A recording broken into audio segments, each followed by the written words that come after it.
आप देख रहे हैं द न्यूज वर्ड्स। नमस्कार, मैं अरुण कुमार पांडे। बिहार में सत्तारूढ़ जनता दल यू के अध्यक्ष फिर नीतीश कुमार हो गए हैं। ये दूसरी बार जदयू के अध्यक्ष बने हैं। जदयू की राष्ट्रीय कार्यकारिणी की और राष्ट्रीय परिषद की आज दिल्ली में बैठक हुई और उस बैठक में ललन सिंह ने लोकसभा के चुनाव लड़ने की तैयारी के मद्देनजर, वो मुंगेर से सांसद हैं, यह कहते हुए कि संगठन के लिए वो काम समय नहीं दे पाएंगे, उन्होंने अध्यक्ष पद से इस्तीफे की पेशकश की और उस बैठक में उन्होंने नीतीश कुमार को अध्यक्ष पद संभालने का अनुरोध किया। उनके इस अनुरोध का उस बैठक में लोगों ने तहे दिल से स्वागत किया, खूब तालियां बजी और नीतीश कुमार ललन सिंह की जगह अध्यक्ष बन गए। पिछले एक पखवाड़े से जब से जदयू की राष्ट्रीय कार्यकारिणी की बैठक तय हुई, तभी से चर्चा हो रही थी कि ये बैठक, हालांकि वो बैठक नॉर्मल था, लेकिन दिल्ली में जो ही जदयू की बैठक कवल और इंडिया घटक दल की चौथी बैठक हुई, उसके बाद ये तय हुआ कि नहीं, राष्ट्रीय परिषद की भी बैठक होगी। और तब से ये क्यास लग रहा था, चर्चा हो रही थी कि ललन सिंह अध्यक्ष पद से हटाए जाएंगे और नीतीश कुमार बागडोर संभालेंगे। और वह चर्चा आज सच साबित हुआ। हालांकि कल तक इसका खुद ललन सिंह भी खंडन करते रहे और पार्टी की ओर से भी इसका खंडन किया जाता रहा और इसको लेकर जदयू के नेता तो मीडिया पर ही खींच निकालते रहे। ऐसे सवाल पर मीडिया पर भड़क जा रहे थे। खैर, अब आज नीतीश कुमार अध्यक्ष बन गए हैं। लोकसभा के 4 महीना चुनाव के हैं। उसके पहले बिहार में नीतीश कुमार ने जदयू के दूसरी बार अध्यक्ष पद का दायित्व संभालने के बाद एक बड़ी चुनौती स्वीकार की है।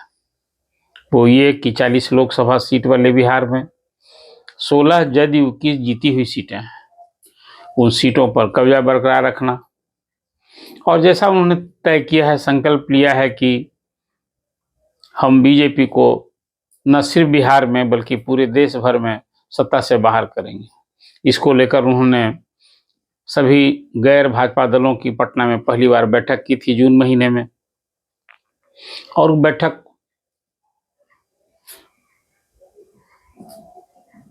रंग लाई। इसके बाद 4 बैठक हो गई, इंडिया घटक दल बन गया।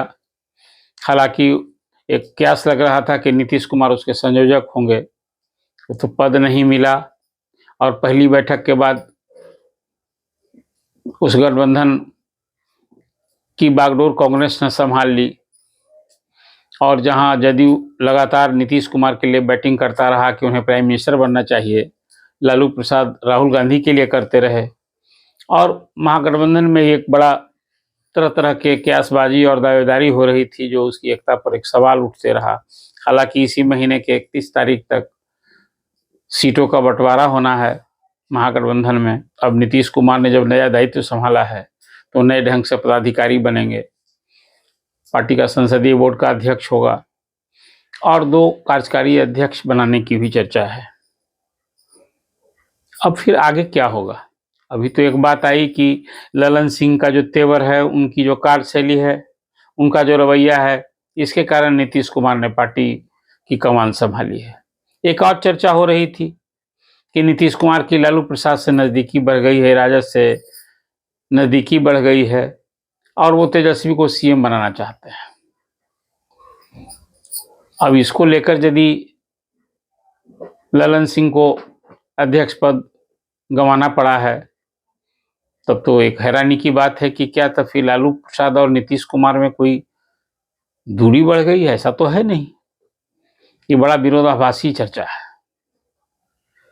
आज तो जदयू की राष्ट्रीय कार्यकारिणी ने और राष्ट्रीय परिषद के बैठक में तय किया कि हम लोग महागठबंधन के लोग एकजुट होकर चुनाव लड़ेंगे, सीट का बंटवारा होगा। इसके लिए पूरी तरह से ललन सिंह के हटने के बाद नीतीश कुमार ने सब कुछ अपने ऑल इन बल थे भी अब पार्टी में नीतीश कुमार माइनस तो कुछ है नहीं, सभी लोग उनके अपॉइंटी हैं। जब चाहते हैं जिसको अध्यक्ष बना दें, हटा दें, जैसे आरसीपी को बनाए, या प्रारंभ से ही नीतीश कुमार की पार्टी में जो लोग रहे, अब जॉर्ज साहब रहें, जया जेटली हों, शरद यादव हों, आरसीपी सिंह हो, या फिर अब ललन सिंह हो, इतने तो अध्यक्ष बदल चुके हैं।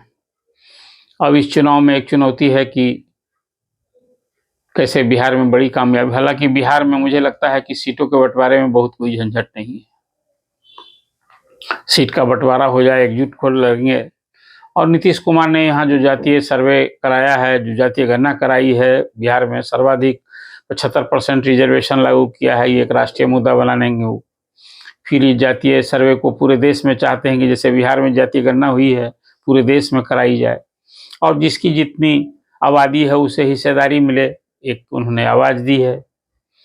अब कांग्रेस भी इसको एक मुद्दा बना ली है। कुल मिला जुला कर अभी बिहार में जदयू को मजबूती देना, सरकार को फिर मजबूती से चलाना एक बड़ी चुनौती है। अभी तो कई ऐसे मुद्दे हैं जिसमें कि सरकार में भी, सरकार के कामकाज पर भी, सुशासन पर भी सवाल उठ रहा है। अब वो शिक्षा जगत में बिहार में जो हालत है अभी, खासकर उच्च शिक्षा में जो कई फैसले शिक्षा विभाग के अपर मुख्य सचिव के पाठक ने लिया है और राज्यपाल ने उस पर बड़ी सख्त नाराजगी जताई है, और यहाँ तक लिखा है राजभवन ने कि वो संविधान विरुद्ध काम हो रहा है। अब तो ये प्रतिक्रिया जतानी है या डिसीजन लेना है नीतीश कुमार को कि वो राजभवन से टकराव लेंगे कि शिक्षा में सुधार के नाम पर के पाठक जो कुछ कर रहे हैं वो करने की उनकी खुली छूट दे रखेंगे। अब तो बिहार का चाहे स्कूल से लेकर कॉलेज तक शिक्षक आक्रोशित हैं, खौफजदा हैं, और चुनाव के पहले ये कितनी बड़ी जमात को 4 लाख से अधिक नियोजित शिक्षक हैं, उनकी नियमावली आ गई है, और नियमावली में हालांकि राजकर्मी घोषित करने का फैसला हुआ है। ये तो उनकी मांग थी, लेकिन लगे हाथ नियोजित शिक्षकों को एक परीक्षा लेकर और फिर उनके लिए 3 जिला का ऑप्शन मांगा गया। मतलब जो नियोजित शिक्षक हैं वो उस स्कूल में नहीं रहेंगे, यदि परीक्षा पास करेंगे तो उनको इच्छानुकूल जिला में भेजा जाएगा मेरिट के आधार पर। तो कुछ ऐसी स्थिति बन पड़ी है बिहार में कि सरकार से लेकर के संगठन तक नीतीश कुमार के लिए सब कुछ को दुरुस्त करना एक सचमुच बड़ी चुनौती है, और इन सब कारणों से नीतीश कुमार विपक्ष के निशाने पर रहे हैं। तो अपने घर को दुरुस्त रखना। अब ललन सिंह के हटने के बाद एक स्थिति क्या बनती है, अब तो चुनाव नजदीक है तो कुछ लोग इधर से उधर भी होंगे। कई विधायक चाहते हैं कि हम लोकसभा का चुनाव लें, कई लोगों को इस्तीफा देने तक की चर्चा होने लगी है। कुछ विधायक, कोई 14 विधायकों की बैठक करने की बात हुई है। आखिर क्या होगा? तो एक स्थिति अभी आ पड़ी है ललन सिंह के अध्यक्ष पद से इस्तीफे के बाद और नीतीश कुमार के अध्यक्ष पद की बागडोर संभालने के बाद एक जो बिहार में राजनीतिक परिस्थिति बनी है, हमें लगता है कि आगे भी कुछ खेल अवश्यंभावी है। अब ये देखना होगा नीतीश कुमार अपने महागठबंधन को, अपने जदयू को किस प्रकार संभालते हैं, और सरकार के कामकाज को जो कहीं एक ढीला साला हो गया है पिछले एक पखवाड़े से। सरकार भले है लेकिन गवर्नेंस जिसको आप कहते हैं वो कहीं एक चिंता की बात हो गई है, चाहे वो कानून व्यवस्था का सवाल हो या सरकार के कामकाज पर। अभी तो सचिवालय में सत्ता के गलियारे में चर्चा होती है कि सरकार का क्या होगा, सरकार में कौन दल रहेगा, कौन दल जाएगा, कौन दल विधायक टूटेगा, ये सब चर्चा शुरू हो गई है। तो एक ललन सिंह के इस्तीफा के बाद एक राजनीतिक मुद्दा का तो पटाक्षेप हो गया है, लेकिन आगे अभी बिहार में सब कुछ स्थिति जैसे नीतीश कुमार महागठबंधन का नेतृत्व कर रहे हैं ये चले, और चुनाव में फिर जो उन्होंने एक संकल्प लिया है बिहार में बीजेपी के लिए बड़ी चुनौती देने का, वो इंतजार करना होगा। सीट का बंटवारा हो, चाहे चुनाव हो, मुद्दा हो, ये सब तो आगे भी तय होना है। इस संदर्भ में आप क्या सोचते हैं?